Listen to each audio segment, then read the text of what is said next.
Olá pessoal, vamos conversar hoje sobre exergia. Essa aula ela tem duas principais referências. Uma delas é bastante óbvia para a gente, que é o Senjo, que a gente conhece só pelo estilo e cor das figuras, né? Eu acabei falhando em não colocar de forma explícita qual é esta referência, né? Mas é o Senjo de termodinâmica. E tem uma referência menos óbvia, que é o livro do Bejan, o Thermodesign and Optimization, de 95, ok? Este livro é muito interessante, é uma referência muito forte quando a gente vai conversar sobre exergia, análise exergética e depois análise exergoeconômica, ok? É, a gente tem que vamos começar aos poucos, né, definindo o que é a exergia e como que a gente define ela, né? A exergia, ela, eu até leio isso aqui, né? Isso aqui, os textos, eu acho que eu copiei dos, nem todos, tá? Mas alguns são copiados do Senjo. Vamos lá. A exergia é sempre a medida em relação a um referencial, geralmente tomado como o ambiente onde o sistema se localiza. Por que isso, né? Porque quando a gente tem uma máquina térmica, a gente sempre descarrega, né, a energia num ambiente, né? Num estado de referência, que aqui a gente vai chamar de estado morto. Por que a gente chama de estado morto, né? Porque ele não tem um diferencial de energia nenhuma para realizar mais nada, né? Ele tem uma temperatura homogênea e constante, uma pressão constante, um potencial químico nulo. Então, apenas daquele ambiente ali, a gente não consegue extrair nada, sabe? É o nosso estado zero, o nosso estado morto, ok? Ó, o estado morto ele também possui velocidade e altura zero em relação ao ambiente, e no estado morto não há potencial algum de realização de qualquer tipo de trabalho, beleza? Deixei aqui um desenho, né, de um sisteminha fechado e uma fronteira, ok? Esse sistema fechado aqui, nesse caso, ele pode trocar calor e trabalho, e ele tem uma fronteira externa também, ok? Então a gente pode pensar, eu estou utilizando a água do rio, eu coloquei esse meu sistema fechado em contato com a água do rio e eu vou trocar calor com essa água do rio. Opa, então eu tenho que expandir o meu volume de controle externo para englobar esta água deste rio, entende? Porque eu preciso englobar o ambiente para onde eu estou emitindo esse calor, ok? As únicas coisas que podem atravessar o volume de controle, o volume de controle externo para o cálculo de exergia é trabalho, tá? Então eu gosto de pensar nesse caso aí como se fosse uma termoelétrica, né? Que tudo bem, a termoelétrica ela não é a princípio um sistema fechado, né? Mas é um sisteminha que opera e gera potência, então eu gosto disso.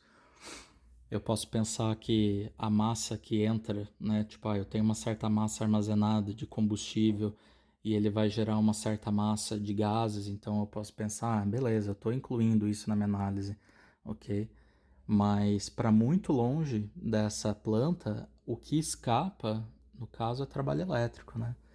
A gente manda potência elétrica para longe desse sistema, né? Então eu considero as transferências de calor e as transferências de massa, mas eu sei que por essa fronteira pode passar trabalho, ok? E a forma que mais me é fácil de visualizar essa transferência de trabalho é trabalho elétrico. Beleza? Então a gente sempre tem que definir um estado T0 e um estado P0 de energia para conversar sobre exergia. Então, vamos lá, vamos seguir. Ó, exergia, ela é a oportunidade de realização de trabalho útil, sempre que existir dois sistemas em estados termodinâmicos diferentes, que ao serem conectados podem entrar em equilíbrio. É meio quase como se fosse uma definição de uma máquina térmica, né? Apesar que lá tem as suas particularidades lá, né? Mas numa máquina térmica, a gente tem dois reservatórios, né? A gente tem sempre uma fonte quente e uma fonte fria, e a gente consegue extrair trabalho, né? A partir dessa, dessa diferença de potencial, né? Diferença de potencial térmico, né? Químico, o que quer que seja. Aqui a diferença é que a gente tem como exergia a definição de trabalho máximo útil que a gente pode extrair de um sistema. Então é como se a gente tivesse máquinas perfeitas aqui, ok?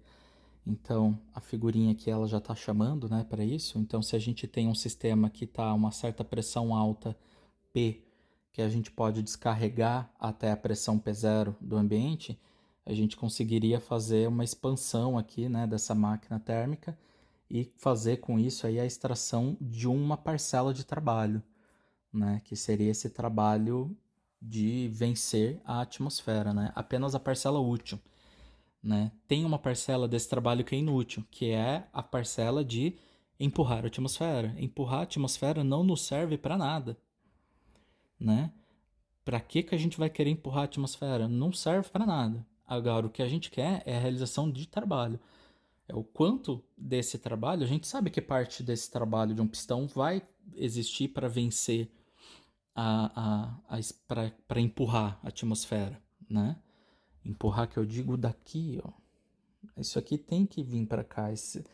Aquele trecho de atmosfera ali vai ser empurrado, né? Isso não nos serve para nada, mas é um trabalho que tem que ser feito. Se a gente não vence a atmosfera vence a gente. Ou pelo menos fica parado, né? Mas o que a gente conseguir tirar de trabalho útil, opa, daí já é uma parcela do que a gente vai chamar de exergia. A outra parcela, como é que a gente vai aproveitar a alta temperatura desse sistema, né? E sabendo que a gente tem um diferencial de temperatura que a gente poderia sair dessa temperatura alta T por uma temperatura T0, ok? Não necessariamente tem que ser alta, mas vamos pensar nas máquinas térmicas que operam em altas temperaturas e descarregam no ambiente, ok? Essa máquina térmica, se a gente fizer a transferência de calor, né, que vai permitir o abaixamento dessa temperatura, da temperatura T para a temperatura T0, se a gente fizer essa transferência de calor de forma reversível para uma máquina ideal, que também é reversível, a gente consegue tirar uma quantidade de trabalho também dessa outra etapa da máquina térmica aqui, ok? Então essas duas parcelas de trabalho, que é o que a gente vai chamar de exergia. Então o sistema ele tem que ser internamente e externamente reversível, ok? Que é um tracinho que a gente vê lá da termodinâmica, da termo A, né? Então, se a gente tem um sistema que é internamente reversível e externamente reversível gerando trabalho, este trabalho é a exergia, ok? Gerando apenas trabalho. Ele é a exergia. É claro que ele tem que liberar calor, né, para a fonte fria, né? Mas o que eu digo, ele não está gerando aqui uma outra transferência de calor útil, é isso que eu quero dizer. Estou fazendo uma cogeração. Não, daí eu estou perdendo energia na cogeração. A não ser se eu colocar mais uma máquina térmica ideal aqui, né? Daí a gente vai pirando assim né? Mas enfim, sem pirar demais, eu gosto dessa figura porque ela me permite ver se eu conseguir aproveitar os potenciais que eu tenho acima do ambiente e realizar trabalho de forma reversível, essa quantidade teórica máxima de energia, de trabalho, é a própria exergia, ok?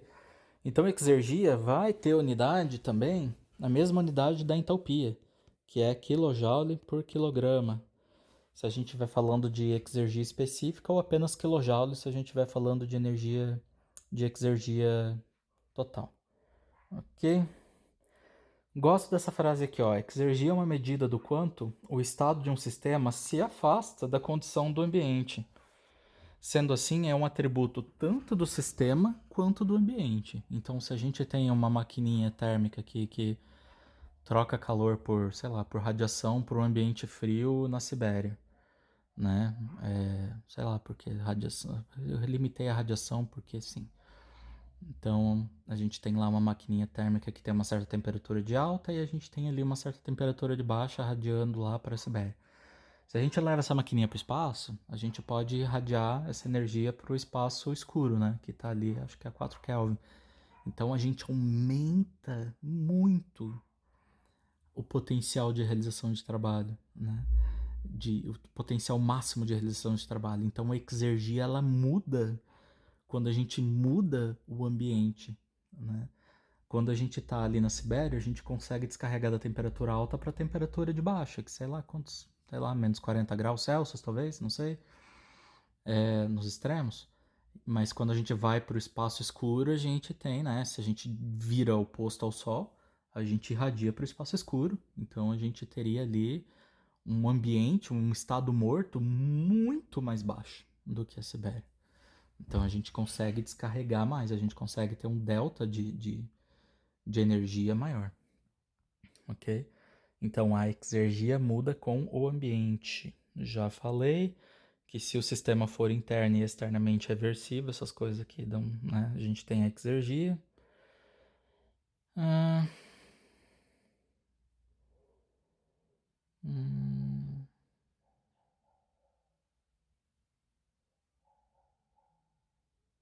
já foi, tá? Então isso aqui é uma máquina de Carnot e isso aqui é um sisteminha aí internamente reversível, beleza? Gosto muito desta figura. Vamos lá. Eu acho que isso aqui, o que está escrito aqui, eu acho que eu já deixei claro, ok? Essa figura ela é interessante porque eu acho que ela faz um resumo de algumas coisas da termodinâmica, ok? E da transferência de calor também. Então a gente sabe que para ter a transferência de calor, né? Então a gente tem aqui a energia que passa de um lugar para o outro, né? E a gente tem a conservação da energia. Então a energia se conserva, né? A gente faz essa transferência de calor porque existe uma diferença de temperatura.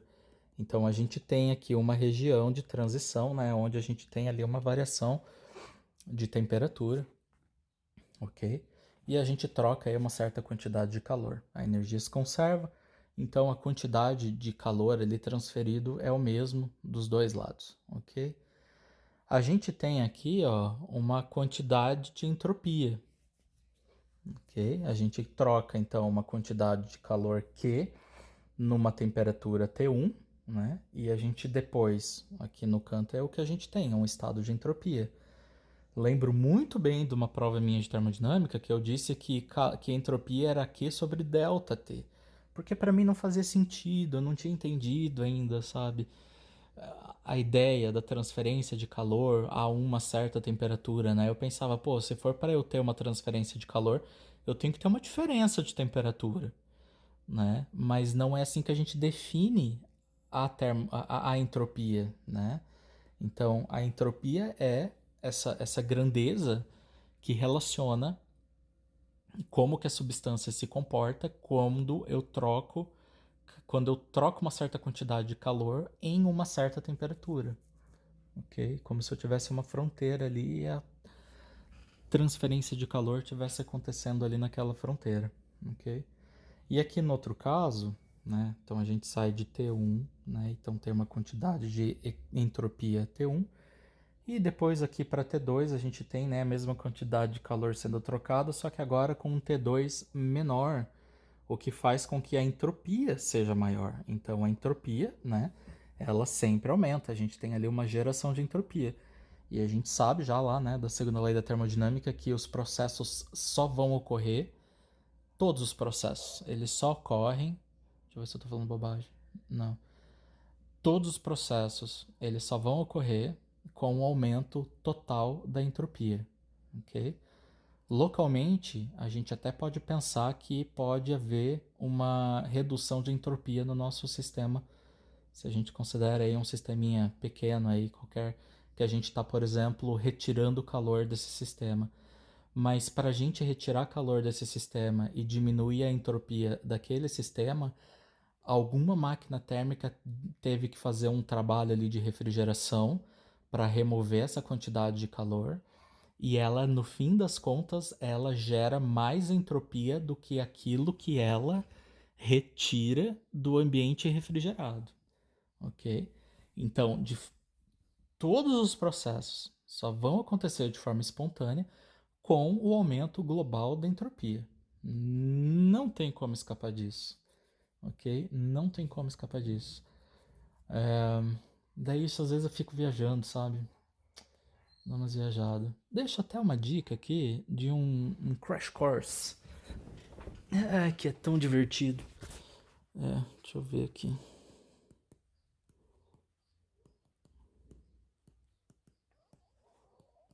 Eu acho que é isso que escreve. Da PBS Astronomy.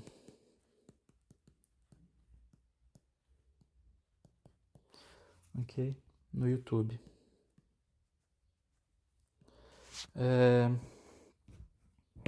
Eu acho que esse Crash Course ele me ajudou, apesar de ser tão simples, né? São episódiozinhos de 15 minutos, mais ou menos. Eu acho que ele ajudou a moldar uma nova visão de mundo pra mim, sabe? Ele me melhorou dentro do nível do leigo, né? Dentro do nível daquilo que a gente consegue aprender com o YouTube. Expandir um pouco, assim, essa minha visão de universo aí. Eu acho, gosto, sou grato a isso. Acho que pela compactação do tamanho do curso, né? Tão curto o curso e ele teve uma influência bacana em mim aí, ok? Então a entropia do universo sempre vai aumentar, porque vai ter sempre um espalhamento de energia, ok? E a exergia? O que vai acontecer com a exergia? Daí tem até uma outra piração que eu vi tempo atrás. A exergia ela sempre vai ser destruída. Se todo o processo leva a um aumento global de entropia, então, e a gente tem um universo com uma quantidade finita de energia, exergia, pessoal, o que aconteceria com a exergia? No meu entendimento, a exergia do universo ela tenderia a zero, né? Então, como a gente tem uma quantidade fixa de energia no universo, né? A gente não está criando mais energia. E essa energia ela tende a se espalhar, né? A ficar toda num estado morto, né? Em eras aí, quando, né? Sei lá, quando o universo já passar por muitas transformações, né? A energia vai tender a se espalhar num estado morno, uniforme, né? E então, tendo que a exergia do universo ela tende a ser destruída sempre, né? Isso pensando no esquema super global, né? Nos pequenos sistemas, a exergia, ela, né, a exergia, ela vem da geração de entropia, né? Quando há geração de entropia, existe destruição de exergia, ok? É interessante ter uma grandeza que se destrói no trabalho, que a gente consegue fazer daí algumas análises de otimização, né, com essa grandeza que seria destruída. Então aqui até tem um termo, né, que a gente ainda vai ver o porquê desses termos, que é o termo de exergia, né, que existe em cada um dos lados, ok? E aqui a gente vê então que ocorreu uma destruiçãozinha de exergia nesse sistema. É interessante que a exergia, né, ela traz pra gente, isso já era dito da entropia, né, que a entropia ela associa qualidade à quantidade de energia que é dado, né? Quando a gente tem uma certa quantidade de energia num estado de temperatura muito alta, a gente tem uma qualidade maior dessa energia, né? Daí eu acho que a ideia da exergia ela vem aqui para complementar isso e até para facilitar. Eu gosto de pensar em base de exergia, sabe? Pensar, pô, se eu tenho uma quantidade de energia a uma temperatura muito alta, eu tenho uma capacidade de aproveitar muito bem a exergia. desse calor, né? Porque quanto maior for a diferença de temperatura, né? Quanto mais alta for a fonte, a temperatura de alta e mais baixa de baixa, maior é esse salto, né, de energia, maiores são as diferenças de temperaturas que a gente poderia expor, por exemplo, a nossa maquininha de Carnot e retirar uma certa quantidade de trabalho útil teórica máxima, né? Então, gosto de pensar na base de exergia. E algumas grandezas, ela é exergia pura, né? Se a gente vai converter isso de forma boa ou não, não é problema da definição de exergia. Então, por exemplo, uma certa quantidade de energia elétrica, então a energia elétrica é pura exergia, né? É puro potencial de realização de trabalho, né? Se a gente tiver uma máquina perfeita, a gente conseguiria extrair a mesma quantidade de energia, mesma quantidade de trabalho, né? De uma fonte de eletricidade X aí, outras formas de energia, como energia potencial gravitacional, energia cinética, são grandezas, são formas de energia que entram como exergia pura, tá? E, de novo, se a gente é capaz ou não de converter essas grandezas, daí é um problema nosso. A gente consegue converter 100% do calor que chega pra gente? Não. Então, assim, a gente também não consegue extrair a exergia plena dos equipamentos, porque a gente não tem uma máquina de Carnot, tá? Então, é interessante, quando a gente vai fazer as análises a partir da exergia, a gente sai com uma eficiência exergética de forma similar à eficiência de segunda lei, né? Lá na eficiência de segunda lei, a gente compara a eficiência dos sistemas das máquinas com a eficiência da máquina de Carnot equivalente, né? Aqui a gente vai comparar a eficiência de fato que o equipamento nos fornece, quanto de trabalho a tal máquina nos fornece, dividido pela exergia, né, teórica máxima que essa máquina poderia fornecer para a gente. Então a gente sai aí daí então com uma eficiência exergética. Apesar de repetitivo, eu não vou pular esse slide, ok?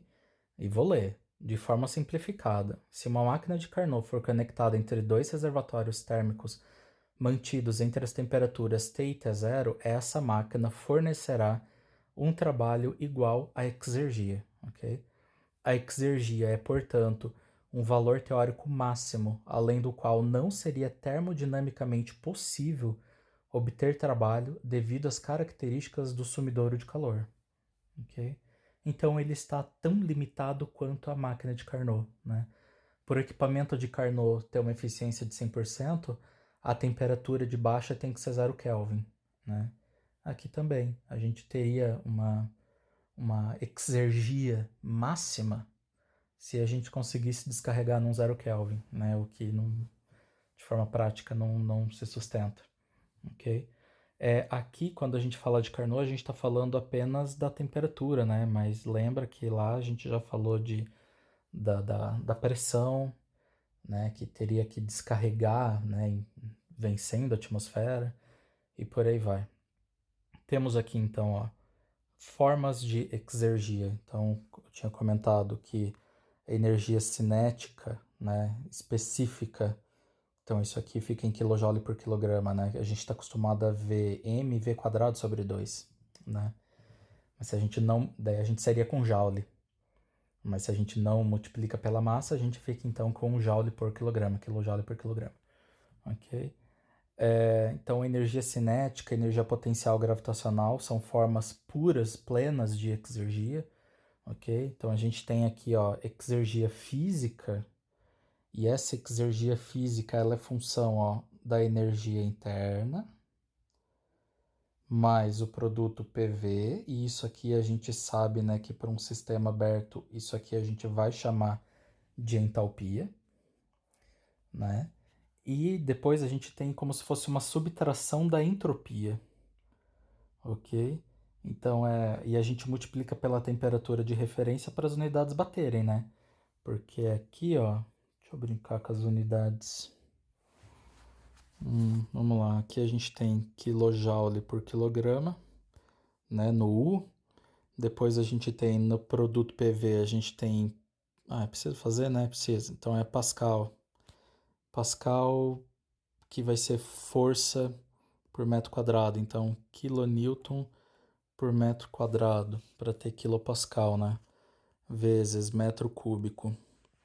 Daí a gente vai ter quilonewton vezes metro. É metro, é Vzinho, não Vzão. Tá, então é metro cúbico por quilograma. Daí então aqui a gente fica com quilonewton vezes metro, que vai dar quilojoule. Quilojoule por quilograma. E ali depois no último termo a gente tem Kelvin. E a entropia é quilojoule por quilograma Kelvin. Então a gente volta a ter quilojoule por quilograma. Ok? Nas primeiras vezes que eu olhei para entalpia, que eu olhei para exergia, eu pensei, é como se fosse a entalpia menos a entropia ajustada, né? Mais ou menos isso. Então, se eu tenho uma geração, isso a gente pode pensar, né? Se eu tenho uma geração de entropia grande, né? Ou se eu tenho um estado de energia de entropia muito alta, eu vou diminuir esse meu potencial de realização de trabalho máximo teórico, que é a exergia, né? Então, é meio que direto. A geração de entropia, ela causa a destruição da exergia. Okay? Gosto disso. Gosto de pensar nisso. Porque acho a entropia um conceito às vezes abstrato demais, né? Que eu fui parar para entender ele. Confesso que eu fui entender com um vídeo do YouTube, tá? Que explica a partir de probabilidade, né? Como tem um exemplo que eu gosto da entropia, que é pensar numa criança com um saquinho de glitter, né? Numa sala. Daí você libera a criança e, né? A tendência é que esse pacotinho de glitter se espalhe pela sala inteira, né? Então a gente tem uma máxima distribuição das partículas ali, né? Tá tudo espalhado para tudo quanto é lado, não tá mais concentrado num ponto só, que é o saquinho, né? Tá totalmente espalhado. Então a gente tem um estado de entropia grande, né? Quais são as chances de a gente ter esse estado de entropia de partículas espalhadas para a sala inteira? É muito alto. É uma probabilidade muito alta de que esse evento ocorra. Então é também um, um sistema, uma condição de alta entropia. Qual é a probabilidade de que essas partículas permaneçam no pacotinho? Ou se eu jogasse essas partículas na sala e elas se acumulassem todas no montinho, né? Todas acumuladas no montinho é um estado de entropia baixo. E as chances disso acontecer são baixíssimas. Então também é um estado, a probabilidade de que isso aconteça é baixa, a entropia desse sistema é baixa. Se a gente já tem as partículas espalhadas na sala e a gente quer de volta organizar elas, o que a gente tem que fazer? Realização de trabalho. Então é só a partir da realização de trabalho que a gente consegue diminuir a entropia de um sistema, né? Então a gente recolhe as partículas e faz ela de volta em cima no montinho, coloca elas de volta num pacotinho, né? Então gosto de pensar nessa ideia dessa, quando a gente fala da medida da desordem, né? Eu gosto de pensar também nessa medida da probabilidade de que ocorra a, o evento, né? E pensar partículas espalhadas, o espalhamento é a ordem natural das coisas, né? Manter tudo concentradinho num ponto não é o natural, né? Não é o que ocorre naturalmente. Isso a gente consegue ser na base do trabalho. E por que eu tô falando tudo isso de entropia, né? Porque a gente consegue, a partir dessa... dar uma forma prática, eu acho a entropia, eu acho a exergia algo relativamente prático, apesar de teórico, né? Na minha cabeça ela é prática, porque ela tá me dizendo, cara, essa é a quantidade de trabalho máxima que você conseguiria tirar daí, tá? Destrua, gere entropia nesse teu sistema, que de forma direta você destrói a exergia, você destrói esse potencial de realização de trabalho, ok? Então, gosto de fazer essa associação que essa figura aqui faz, né, muito bem. Essa figura é excelente, que acho que ela, né, gosto dessa associação. A geração de entropia leva à destruição de exergia. Beleza. E tem aqui, ó, voltando, né, parar de viajar, né, temos aqui eu acho as viagens úteis, eu acho, contextualiza as coisas. E temos aqui exergia química, ok? Então, combustível, basicamente combustível, eu pensaria aqui, tá? A galera das engenharia química, talvez que faria alguma coisa operando com uma reação exotérmica, alguma coisa assim, talvez tenha aí, né, um fornecedor de exergia, né? Pra gente na mecânica, até hoje o que eu vi de aplicação de exergia química é apenas exergia do combustível, tá? Que é de alguma forma relacionado ao poder calorífico, mas é mais completo, é mais que isso, tá? Mas está sim o termo, por exemplo, o termo do poder calorífico aparece dentro da exergia química, ok? Então temos essas diferentes quantidades de exergias aqui que a gente poderia trabalhar, ok? E tem também exergia, né, ela vai aparecer eventualmente. Então tá aqui, né, como sendo a quantidade de trabalho máxima que poderia sair, né, desse sistema. Então vai depender dos estados termodinâmicos, né? Então a gente é algo interessante. E assim, isso é dito da entalpia. Quando a gente olha para isso aqui e fala, pô, isso aqui é uma soma de propriedades termodinâmicas. Então, o que eu der de nome para isso aqui, também eu vou entender como uma propriedade termodinâmica, né, que é a entalpia.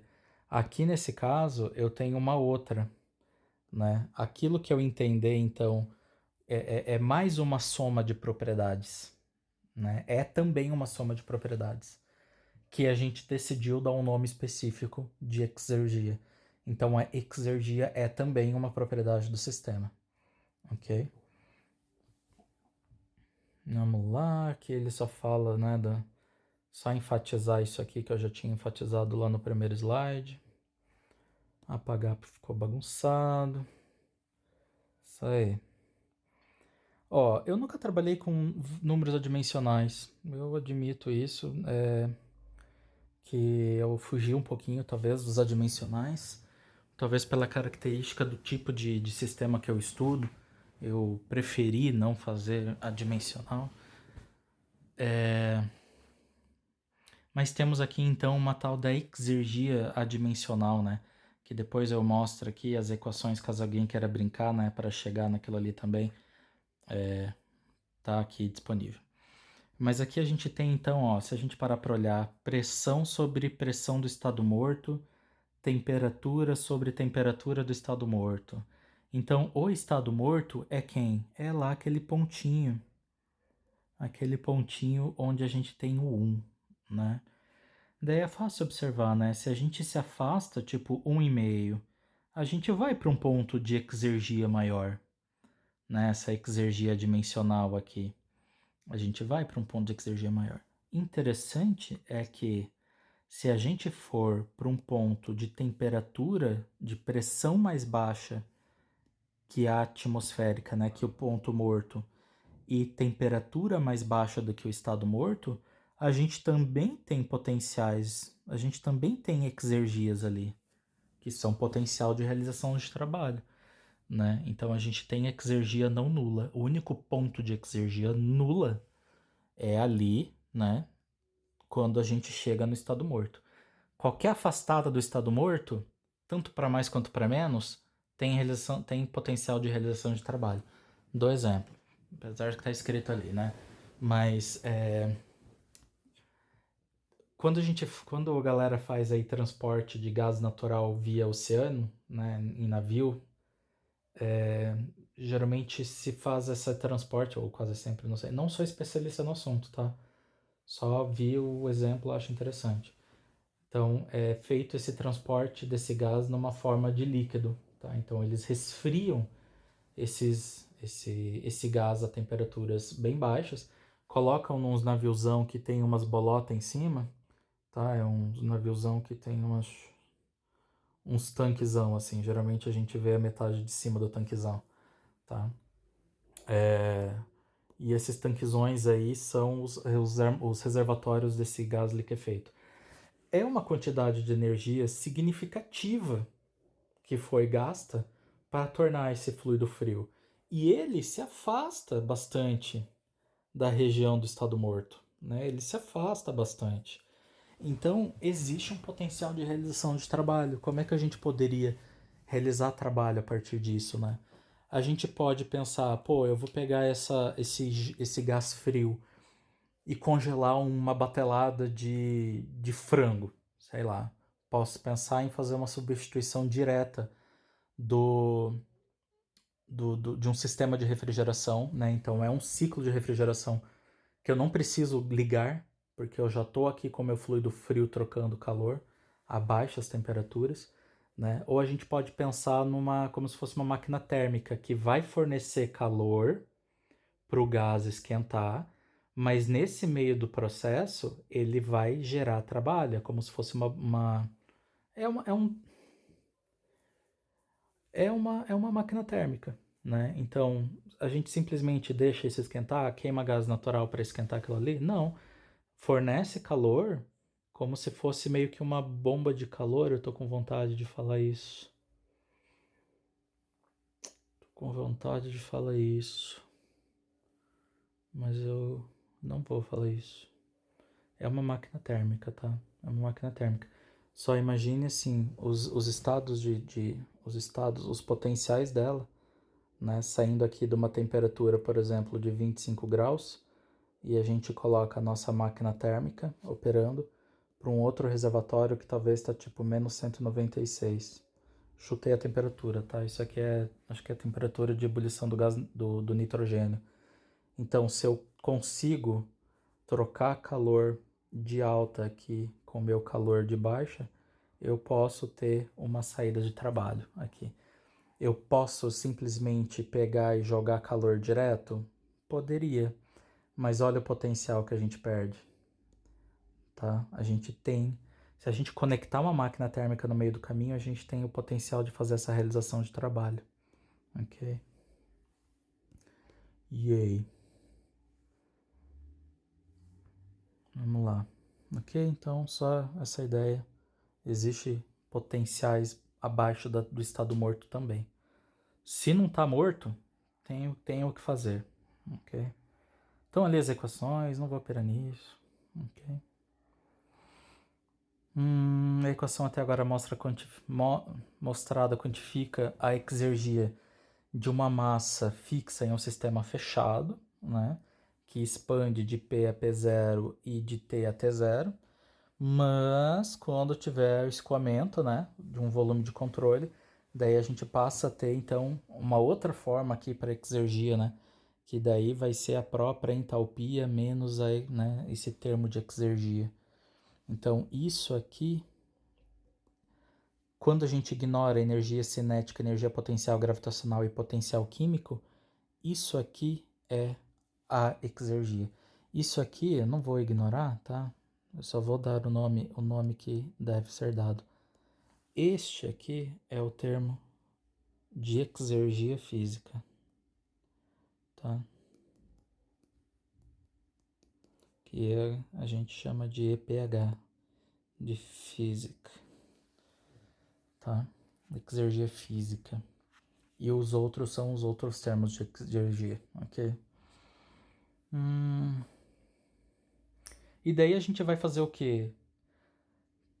Cria uma funçãozinha que recebe lá no teu programa, que recebe a entalpia do estado X do teu ponto, do tipo, esse ponto 1 aqui, tá? Cria ali envia a entalpia do ponto 1, envia a entropia do ponto 1. E o estado morto já é determinado, e o que essa equação faz? Faz essa continha para aqui e te retorna entropia, ok? Exergia, perdão. Então a gente pode calcular a exergia do ponto 1, exergia do ponto 2 e fazer uma análisezinha de exergia, ok? Então a gente pode fazer tudo que entra igual tudo que sai. Então exergia 1 entra, sai o quê? Sai exergia 2 mais trabalho, tá? O trabalho de eixo aqui, ele sai como um potencial perfeito aqui de uma energia plena, uma exergia plena, ok? É isso aí. Então, ó, a diferença disso aqui vai dar pra gente esse trabalho teórico máximo que a gente poderia tirar se a gente fizesse essa conta aí a partir da exergia.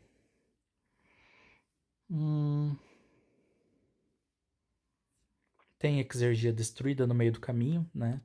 Então aqui é o diagrama, né, da exergia, ele é diferente do diagrama da energia, porque a energia não pode ser destruída, a energia ela não é destruída, tá? A entropia é, a exergia é destruída. Então no meio do caminho a gente sabe que a gente vai ter ali uma destruição de exergia, beleza? Aqui é a mesma coisa, tá? Só que a mesma dimensionalização, só que agora contando aí com o sistema aberto. E aqui também ele explicita, né, que só é morto no estado morto, tá? Se não tá no estado morto, tem... Não, isso aqui é 1.0. Sei lá, tem que analisar isso aqui. Não, isso aí. Enfim, tá ali, tá? A gente... Fiquei confuso agora com esse zero, não tinha observado que aqui tem um zero. Não vou perder o tempo aqui agora, ok? Mas mesma ideia, se a gente tem uma temperatura, um estado termodinâmico abaixo do estado morto, é também potencial de realização de trabalho. Ok. Aqui eu trouxe um ciclinho Rankine de boinha, né? Que a gente está acostumado já aí. Mas o interessante são esses dois gráficos aqui embaixo. A gente tem... Eu queria os dois grandes juntos. Aqui. A gente tem energia, o fluxo de energia e o fluxo de exergia, ok? No fluxo de energia, a gente pode ver que a energia ela se conserva, né? Então a gente tem boa parte da exergia, da energia química do combustível, né? Ela se preserva e a gente perde um pouquinho dessa energia dos gases de combustão né, pelos gases de exaustão. A gente tenta o máximo possível, né? Recuperar essa energia aí na forma de com os trocadores de calor depois, que é o caso que vocês estão fazendo. Mas chega um momento em que não tem o que fazer, né? Ali já tá, a temperatura já está muito baixa e a gente joga fora daí essa quantidade de energia pelos gases de combustão. Então a gente consegue, né, converter uma boa parte da energia na forma de fluido de vapor, tá? Superaquecido. E a gente, na turbina, a gente leva então a transformação de parte dessa energia como movimento e depois, né, por uma fricçãozinha ali no gerador, né, uma perda de eficiência ali no gerador, a gente converte então quase toda a energia cinética em eletricidade, ok? Daí a gente tem aquela grande pergunta, mas olha só, o condensador joga toda essa quantidade de energia fora, que agonia, né? Então isso aqui é o que sai para o condensador. Vou botar um conde aqui, ok? Isso aqui é o que vai embora pela condensação e a gente fica ganhando, mas poxa vida, né? Só que se a gente for olhar aqui o comparativo do fluxo de exergia, a gente vê que aquele fluxozinho ali do condensador é um troço muito pequenininho, né? É um potencial de realização de trabalho pequeno.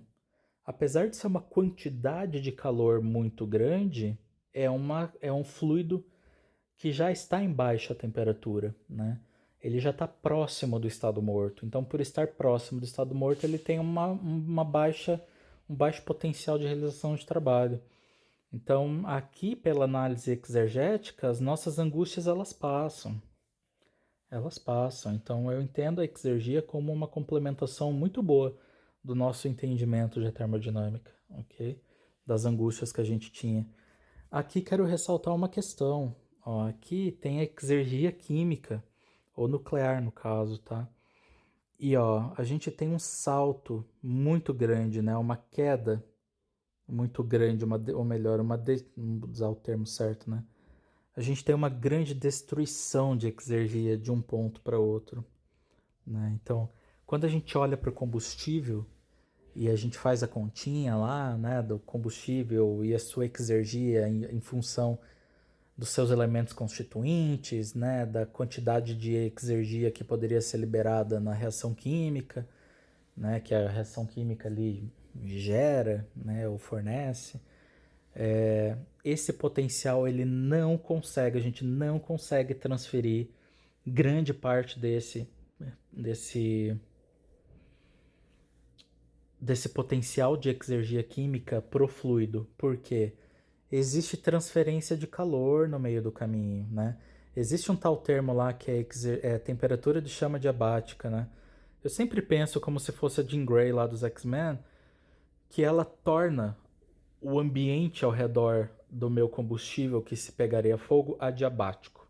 Ele não perde calor por radiação, por convecção, por condução, perde nada. Mas eu faço a combustão dessa porção de combustível. Fazendo essa combustão dessa porção de combustível, a gente tem então um fluido em alta temperatura, né? Uma queima em alta temperatura, porque não perdeu energia. Então é um troço teórico chamado aí, né? Temperatura de chama diabática, que não perdeu calor. Então eu penso assim, mas é um potencial, né? Se eu reduzisse ao máximo as perdas de calor da minha combustão, eu me aproximaria dessa temperatura de chama diabática. Então olha que legal, eu tenho um baita de um potencial de uma temperatura super alta. Nossa, a temperatura super alta é exergia pra caramba, nossa, que maravilha. Né? Só que a realidade exige da gente a transferência de calor. Né? E a gente vai transferir calor para quanto? Para que níveis de temperatura?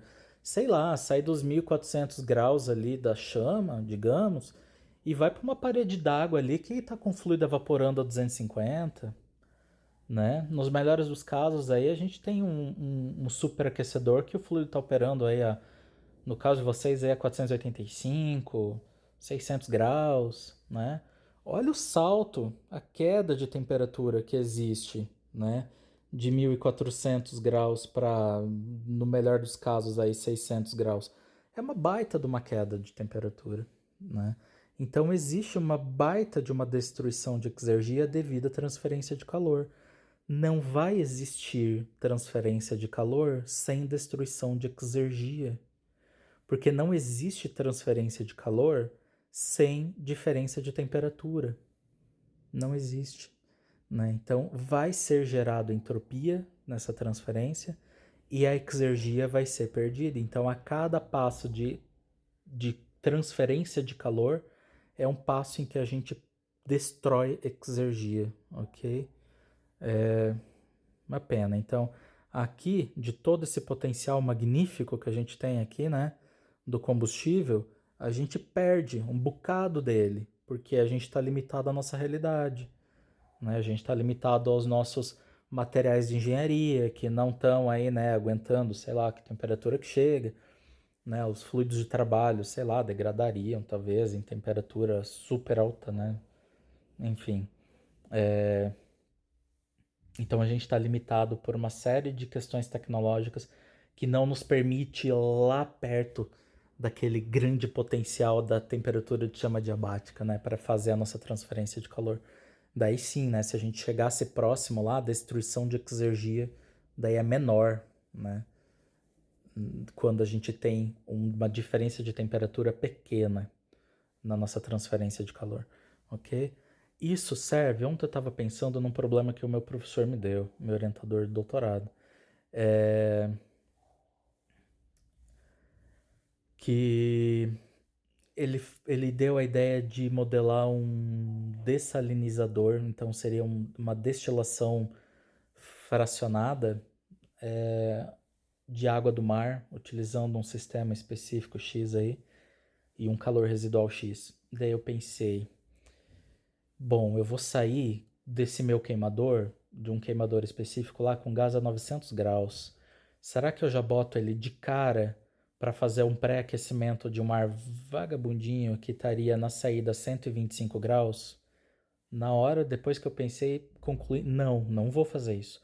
Eu não vou pegar o meu escoamento mais precioso, o que tem o maior potencial de realização de trabalho, que é a exergia, porque ele está na mais alta temperatura, e fazer a maldade de botar uma transferência de calor para um fluido que está saindo de 25 a 125 graus Celsius. Seria uma queda, uma destruição de exergia absurda. Olha o potencial que eu tinha lá de 900 graus e estou jogando ali depois para 125? Não, então não vou fazer isso. Eu vou então trocar calor antes, vou utilizar esse gás quente em outros processos, e quando ele estiver numa temperatura mais baixa, que ainda é alta o suficiente para eu fazer a transferência de calor com um trocador de calor finito, né? Não teórico infinito, daí sim eu penso, não, então aqui agora este gás é digno, né? Ou ele tem agora ele é ruim o suficiente para eu me deixar fazer essa transferência de calor agora no nível tão baixo. Daí ele sai de baixo para baixo, né? Daí ele sai, sei lá, troca calor de 150 para 125, talvez, não sei. 170, talvez, não sei. Quanto maior, olha só como a engenharia amarra a gente, né? Quanto maior for esse delta de temperatura, mais fácil é para a gente fazer a transferência de calor.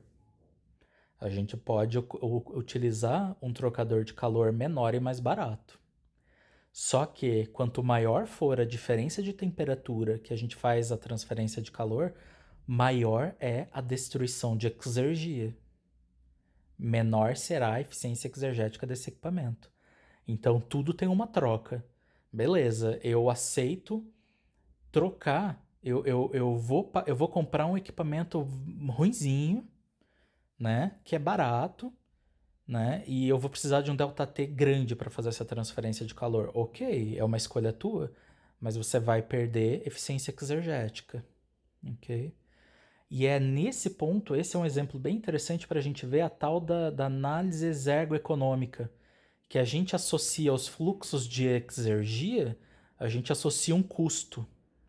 E daí tem lá a tal metodologia que avalia. Pô, mas será que não é mais interessante para o meu produto eu deixar o equipamento menos eficiente para ter um equipamento mais barato? Talvez isso seja vantajoso para o preço do produto. Então essa tal análise ergoeconômica vai fazer essas indicações, né? Olhar equipamento por equipamento e comentar, pô, este equipamento aqui tá bom demais para isso que você está gerando. Teu produto não é tão precioso assim, ele não, né? É um produtinho furreba, né? Então você pode derrubar a eficiência desse equipamento aqui para tornar ele mais barato, que você vai tornar o teu produto mais barato. Caso contrário, pode acontecer. Poxa vida, esse produto aqui está precisando de mais atenção, né? Então invista mais dinheiro neste equipamento para aumentar a eficiência dele, tá? E gerar daí sim um produto mais barato, ok? Então essa análise ergoeconômica ela dá para a gente essa direção desse dimensionamento do equipamento, ok? Acho super legal, super útil, ok? Isso. Depois de tudo isso tão legal, né? A gente pode ver aí, né, como determinar a exergia dos combustíveis. Então a gente tem aqui também essa figurinha sai do Bejan, ok? E ele está considerando aqui, ó, por exemplo, isso aqui é um modelinho que ele faz, tá? Não sei se ele que fez, mas tá aqui, né? Considerando a combustão de um hidrocarboneto genérico. Ó, observe que aqui ele tem um C, ele tem A carbonos e B hidrogênios neste hidrocarboneto genérico qualquer aqui, né? E ele está considerando uma queima completa estequiométrica, porque não tem oxigênio saindo aqui, né? Então tá estequiométrica, não tem excesso de oxigênio.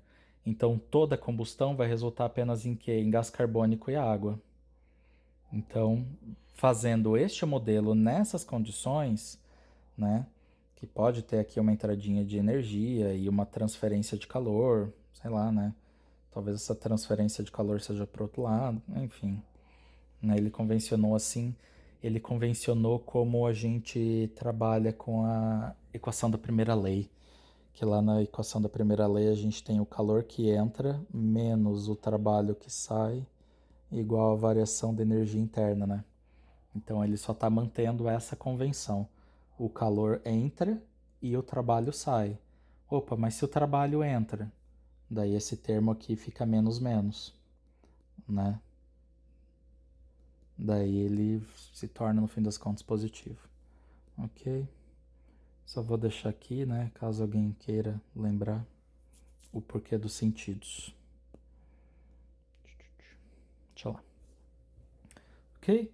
Vou discutir detalhadamente? Não, vou ser usuário. Então aqui tem uma correlação do Bejan, tá? Que está mostrando aqui, ó, a exergia química desse combustível, ela é função do PCI, que é o Higher Heating Value, que está aqui, né? Deixa eu botar que esse aqui é o PCI. Na verdade, o Higher Heating é o PCS, é o poder calorífico superior, né? Então ele está em função aí, ó, do poder calorífico superior desse combustível que não está pré-aquecido, ele está na temperatura ambiente e pressão ambiente, que é o que eu comentei com vocês, né? Já do PCI lá do nosso trabalho. Esse PCI nosso está considerando que o combustível entra na temperatura ambiente, tá? Se a gente quiser elevar a temperatura do combustível, daí além de ele entrar com PCI, lá na análise de energia, ele vai entrar também com calor latente. Não, calor sensível. Ah, nunca lembro, é calor sensível. Ele vai também entrar com calor sensível. MCP ΔT. Ok? Mas vamos voltar aqui. Então aqui estamos com PCS, né? Que é o poder calorífico superior. E ele dá umas subtraídas aqui, ó. Ele dá umas subtraídas, umas multiplicadas aqui, umas somas de uns termos. Então, se a gente for observar aqui, ó, ele tá subtraindo o quê? Um termo que é cheio de entropias, ok? Então, é cheio de entropias aí, né? Mais ou menos coerente com aquilo que a gente pensou. E tá aqui com as exergias químicas dos produtos. Então, ele tem as exergias químicas dos produtos, tá? Na forma de líquido aqui, ó, líquido, porque, né, a gente ainda não forneceu calor para que essa água evapore. Por isso que é o poder calorífico superior. Eu vou até ressaltar aqui, ó, isso aqui com isso aqui. Ficou super ressaltado, né? Gosto, tá melhor. Tá, então assim, isso tá tabelado. Então a gente tem aqui exergias químicas dos combustíveis, dos produtos, tá? Perdão, exergias químicas dos produtos e essas entropias aqui, tá? Que tá tabelado aí, tem que achar isso aí na tabela. Ok? Isso aí.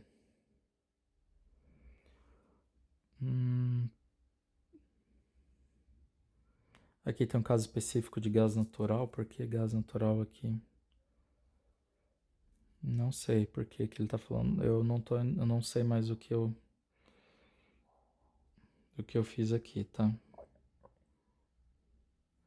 Não acho que isso aqui seja só para gás natural. Então isso aqui é meio que uma conversa ali, né? Um somatório das exergias químicas do combustível, né? E daí de XK, a fração molar do componente I na mistura. Ok? Ah, eu prefiro trabalhar com isso aqui. Não ia pirar muito aqui, não. Tá, botei aí, talvez por respeito à referência, tá? Mas, então aqui, ó. Exergia química molar padrão, tá? Para os elementos, ok? Todos, ó, na temperatura ambiente e pressão ambiente. Então aqui tem dois modelos. Na boa, eu escolhi o modelo que satisfazia os gases que eu queria trabalhar. Então aqui, ó, nesse modelo, não tem, que é acetona, né? Acetona não, é água oxigenada, né? H2O2. Não tinha água oxigenada no meu trabalho. E nitrogênio tinha, hein? Então, talvez não tenha usado esse. Eu vou usar o que tem no meu trabalho. Eu preciso do nitrogênio, né? Preciso de metano. Então, fui trabalhando aí com o que eu tinha, ok? Isso aqui, se vocês forem olhar na minha tese do doutorado, é capaz que eu tenha, não sei se eu forneci, ou pelo menos deve ter algum lugar que eu uso. Não sei se eu mostrei isso lá, ok? Por quê? Por que que eu estou agoniado e parado olhando para essa tabela? Porque no meu trabalho eu utilizei nitrogênio. A gente tinha nitrogênio lá, né? Na combustão. Porque a gente está utilizando o ar como fluido, como fornecedor de oxigênio, né? E então tem nitrogênio. Só que eu também tinha propano e butano, eu acho. Acho que era isso. E eu não tô com eles aqui nesse modelo, então eu não sei qual foi a mágica que eu fiz aí, ok? Não sei qual foi a matemática que eu fiz. Tem que ver se eu não busquei outra referência. Se eu busquei outra referência, eu devo ter citado, ok? Hum... Ah, tá aqui, ó. Para o caso aqui específico do gás natural, tá aqui embaixo. Então aqui sim para o gás natural, tá? Daí mostra ali os exemplinhos, tá? Se quiser, faz aí. E isso aí. Aqui tem outras formas, tá? Isso aqui quando a gente... Daí beleza. Eu vou utilizar só gás natural ou só gás liquefeito de petróleo? Não, eu vou utilizar resíduo sólido urbano também. Utilizei no doutorado, tá? Então daí a gente vai atrás de resolver nossos problemas, né? Então aqui tem aqui, ó, uma estimativa da exergia química específica de resíduo sólido urbano. Então, ó, que bonito. Foi terrível de fazer? Não foi terrível de fazer, né? Dei uma implementadinha isso aqui uma vez e isso aqui me parece bastante familiar ainda por cima. Porque esses termos aqui, ó, eles me são bastante familiares. Porque a gente tem algo parecido lá quando a gente vai calcular a combustão do combustível sólido, né? A gente tem terminhos bem parecidos com isso aqui, né? Só que aqui nesse caso ele tá para frações, né? Em frações de carbono ou de hidrogênio. Ou ele traz aqui, ou, né? Ou o quê? Daí ele muda os valores ali. Ok? Tem só que brincar e cuidar da unidade dele. Ver o que ele nos fornece. Ah, é isso aí. E aqui, ó, daí então fica meio que aquela mistura lá, né? Ah, entalpia menos entropia menos entropia, né? Fica mais ou menos essa ideia aqui, ó, também em função do calor do calor do PCS, ok? Então com isso aí, ó, o fulano já nos fornece aí, ó, conforme a fração de carbono, hidrogênio, nitrogênio, oxigênio, cloro e enxofre que existe nesse lixo, no lixo, tá? No resíduo, no combustível, a gente tem então aí uma certa exergia química do resíduo sólido urbano. Beleza? Nos exclui de calcular o calor, o PCS? Não. E daí eu devo ter, se eu não mostrei aqui, cadê? Tem no meu, o ebó, eu tô sempre falando do ebó no meu trabalho, tá? É o senhor ebó aqui, ó. Deve ter ele como calcular o PCI ou PCS dele nos slides da aula ou na minha tese. Caso específico aqui, tá? Hum, daí aqui tá tabeladinha de onde que saíram as coisas, tá? Ele tem essa exergia aqui, essa exergia, essa entropia química padrão aí, tá? Que dá para ir brincando aí. Ó, com os componentes estimados para cinzas, tanto do cinzeiro como nos lavadores de gases, pode-se fazer uma estimativa da exergia perdida nessas duas saídas do sistema. E aqui, ó, ele traz, eu achei isso muito bacana, ele traz a exergia, ele traz a composição química da cinza do resíduo sólido urbano, ok? Então as duas, tanto a cinza que cai no cinzeiro, como a cinza que sai voando lá com os gases e vai ser lavada lá nos últimos passes antes de ir para a chaminé, ok? E daí aqui a gente tem essa composição, tá? Brincando com a composição e brincando com as exergias aqui que a gente tem, tá? A gente pode tirar também uma exergia da cinza. E se numa análise exergética ou exergoeconômica quiser quantificar isso, tá aí, né? Indicado na referência. Vamos lá que falta pouquíssimo, ó. Eu vou parar aqui, ok? Esta aula. Então, as eficiências exergéticas, né? Ela sempre, ó, exergia, eficiência exergética, ela vai... eu acho que antes eu falei uma bobagem lá atrás. Lá atrás eu falei uma bobagem, tá? Sobre eficiência exergética. A eficiência exergética, ela exige que a gente defina para cada equipamento o que é produto e o que é combustível. Então, por exemplo, num trocador de calor, tá? E eu sofri com isso quando falou de condensador, porque eu não estava querendo ler um asterisco que tinha em algum lugar. Estava ignorando um asterisco específico. Tá, cadê? Enfim. Talvez eu dê uma entradinha só aqui, tá? De levinho. Enfim. Mas, por exemplo, num trocador de calor que está operando acima da temperatura do estado morto, né? Pode ser que seja Tem trocadores que operam abaixo? Tem. Sistemas de refrigeração estão operando abaixo do teu estado morto, né? Então, para produtos, para trocadores de calor que estão operando acima da temperatura do estado morto, o combustível vai ser... A gente precisa definir combustível e produto, né? O combustível vai ser a diferença de exergia do escoamento quente, tá? O combustível. E o produto vai ser a diferença de exergia do fluido frio. Eu vou vir para essa figura. Então aqui, ó, tá bem explícito aqui, ó, o que é produto e o que é combustível, ok? Produto e combustível.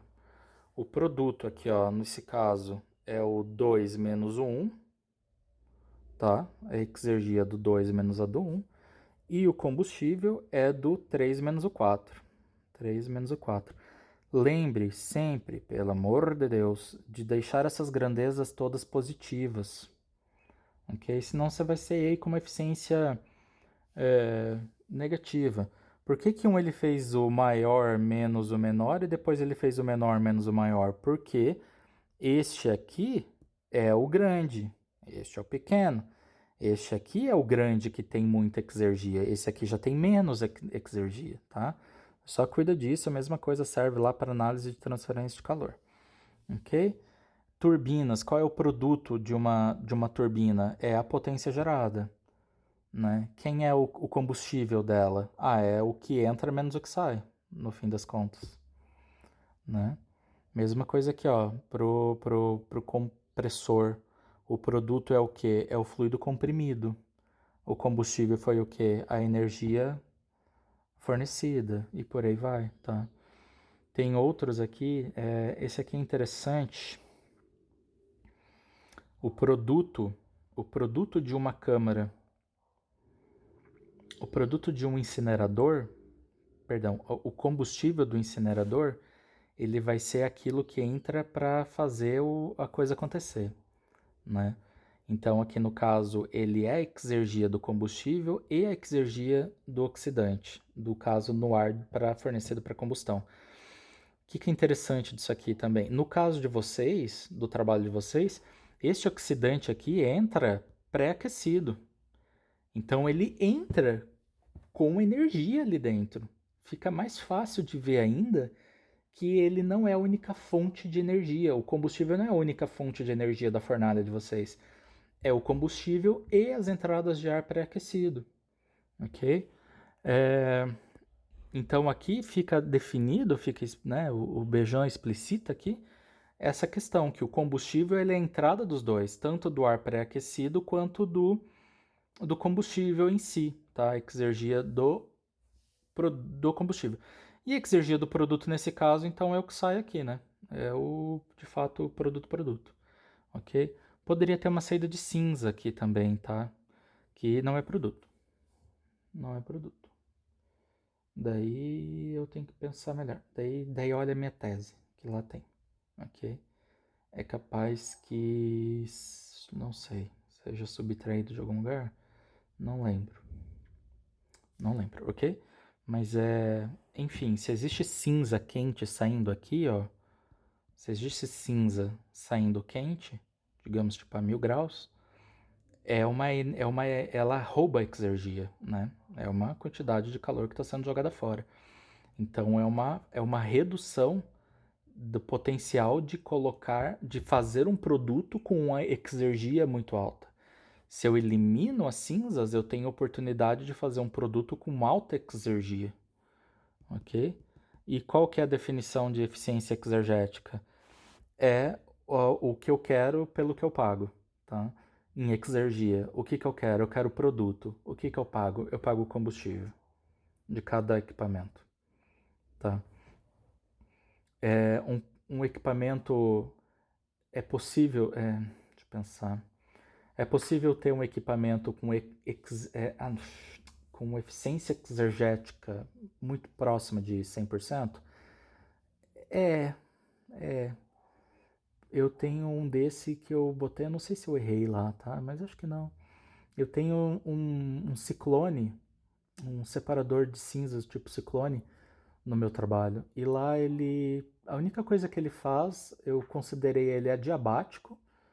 Eu considerei que o combustível dele é o equipamento, é o gás que entra com cinza, tá? E o produto é o gás que sai sem cinzas, né? A quantidade de cinza é tão pequena em comparação à quantidade de gás que passa por ali, que esses dois escoamentos aí, tanto do produto quanto do combustível, eles são muito próximos um do outro. Então eu tenho o Ciclone lá, que é um equipamento bem simplão lá, é um equipamento que tem eficiência exergética aí, da forma como ele foi modelado, né?